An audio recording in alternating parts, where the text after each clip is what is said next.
Salam, selamat hari Minggu kita bersatu dalam doa. Damai sejahtera yang melampaui setiap akal dan pikiran manusia, kiranya menyertai saudara-saudara sekalian di dalam Kristus Yesus Tuhan kita yang bangkit itu. Amin. Firman Tuhan buat kita di Minggu Okuli ini terambil dari Lukas 13 ayat 1 sampai ayat yang ke-9. Dikatakan firman Tuhan demikian. Dosa dan penderitaan.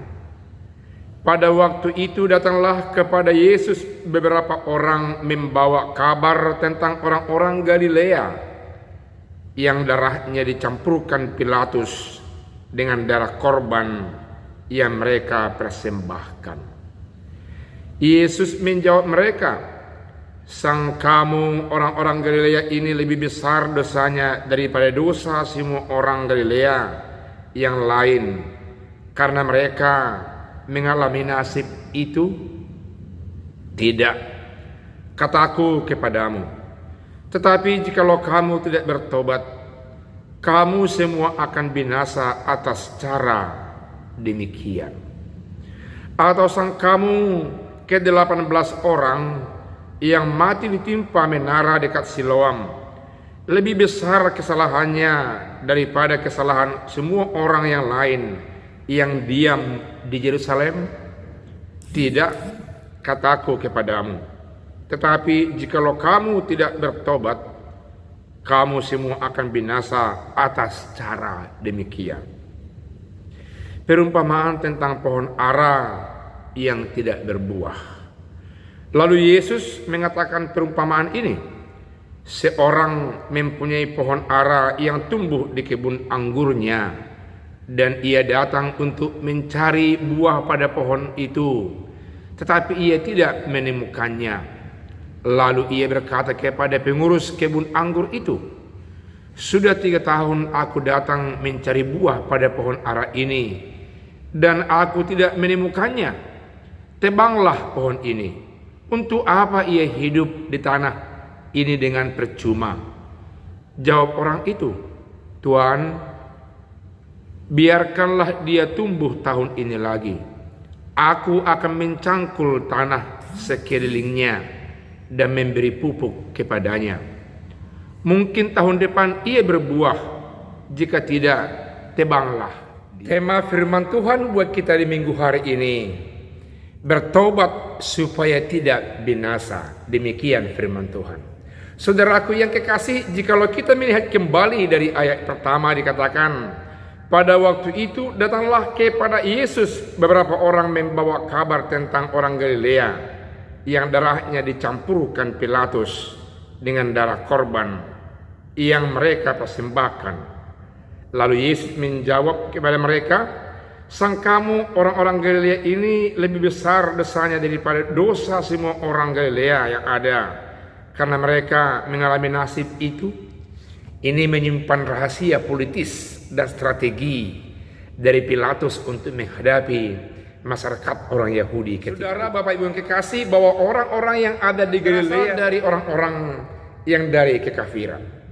Sehingga banyak orang yang merasakan bahwasanya orang Galilea adalah orang yang sedikit lain dengan orang-orang Yahudi yang lainnya. Sedikit orang melihat underestimate terhadap orang yang ada di Galilea. Konon ketika itu Pilatus memutuskan ada proyek tali air untuk membereskan air minum yang ada di Yerusalem, khusus di Bait Allah, karena selalu ada pergumulan soal air. Tapi pekerjaannya dibayarnya dengan uang yang ada di Bait Allah, dari perbendaharaan Bait Allah. Sehingga orang banyak menjadi demo, orang banyak mengkritik, orang banyak tidak suka mendengarkan berita itu. Termasuk di dalamnya adalah orang-orang Galilea. Dan ketika itu Pilatus membuat satu reaksi yang sangat keras. Dia memerintahkan serdadu-serdadu menyelinap dalam pergerakan itu, lalu memberikan kode untuk menghabisi orang-orang yang demo itu. Terjadilah pertumpahan darah. Darah mereka dicampur dengan darah persembahan, korban-korban persembahan itu yang dibawa kepada Yesus. Seolah-olah mereka mengatakan bahwasanya orang-orang ini memiliki dosa yang luar biasa. Dan itu dikaitkan oleh Yesus kembali korban 18 orang yang ditimpa oleh menara Siloam ketika dibangun. Dan menurut informasi yang kita peroleh, bahwa itu juga terjadi ketika ada urusan soal air, tepatnya di kolam Betseba. Dan terjadi reruntuhan ketika membangun tembok Siloam ketika itu menimpa mereka. Tetap ada kaitannya terhadap kebutuhan air di sekitar kota Yerusalem. Itu diangkat oleh Yesus untuk menjawab mereka. Sangkamu bahwasanya dosa-dosa orang korban-korban yang kedua peristiwa ini jauh lebih besar dosanya daripada kamu, daripada orang Galilea yang lain, daripada orang Yerusalem yang lain? Sama sekali tidak. Tidak, tapi jauh lebih banyak dosa orang yang tidak bertobat seperti kamu yang sudah memperoleh kesempatan waktu yang panjang tapi tidak percaya kepada Allah dalam namaku. Saudaraku yang kekasih, itu sebabnya Yesus mengangkat perumpamaan tentang pohon ara di ladang anggur. Dia mengatakan bahwasanya sang tuan sudah 2-3 tahun datang melihat ladang itu, tapi pohon ara yang dari sana tidak pernah berbuah. Lalu dia memutuskan supaya orang pekerjanya memotong itu, menghanguskan itu, karena tidak ada perubahan sepanjang rentang waktu yang diberikan Allah kepadanya. Lalu memang dijawab oleh para pekerja kebun itu bahwa kami Tuhan mau bersedia untuk menjagai hingga tahun depan, malah kami mau menyiangi, malah kami mau menggemburkan tanahnya, malah kami mau memupuk, dan jikalau dia tidak berbuah, baru tahun depan kami serahkan kepada Tuhan untuk bertindak mempenalti supaya menebang dan membuangnya. Saudaraku yang kekasih, persoalan yang pertama itu yang seolah-olah orang datang kepada Yesus mengatakan bahwa orang ini berdosa luar biasa, kini dikritisi oleh Yesus. Jangan kamu menghakimi, malah kamu orang-orang Yahudi yang sudah memiliki kesempatan banyak mengenal aku, melihat aku, dan merasakan bagaimana Allah bertindak lewat aku, tapi toh kamu belum percaya kepadaku. Saudaraku yang kekasih, Yesus mau mengatakan, celakalah kamu yang telah memiliki waktu yang panjang, kesempatan yang luar biasa untuk menerima juru selamat dalam diriku, tapi kamu tidak menggunakan kesempatan itu dengan baik. Kamu tidak bertobat. Saudaraku yang kekasih, mungkin banyak kita yang jatuh kepada persoalan-persoalan yang berakibat fatal dosa dalam kehidupan kita.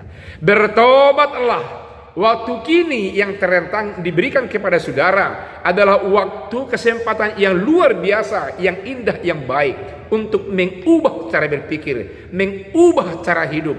Jangan terbiasa mengikuti cara hidup orang yang fasik, orang yang berdosa. Dan itu yang ditekankan oleh Nabi Yesaya kepada bangsa Israel ketika mereka di pembuangan.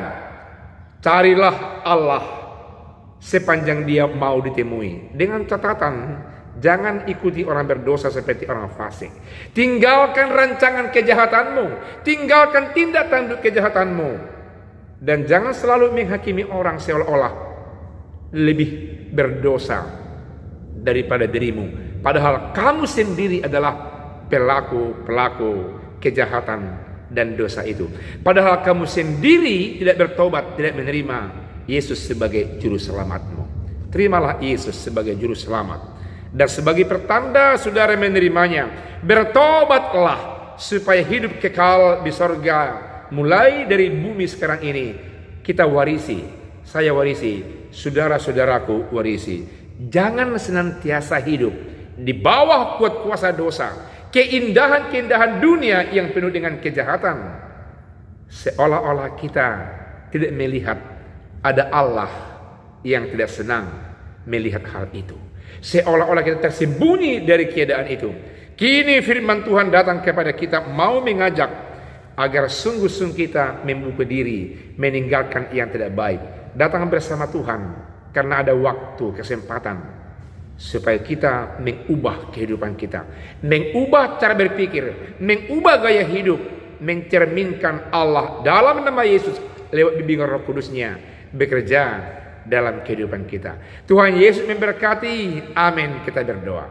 Terima kasih Allah Bapa di sorga atas sabda-Mu yang dengan jelas lugas memperlihatkan kepada kami bahwa kami yang selalu merasa hebat, merasa dekat, merasa kudus dan suci, umat Tuhan Allah, tidak menjadi jaminan di hadapan Allah kalau kami tidak bertobat, tidak sungguh-sungguh memperlihatkan hidup kami kudus dan dibimbing oleh firman Tuhan.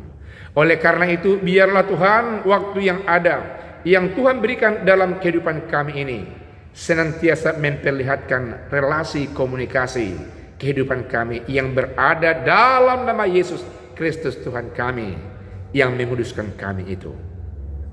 Amin.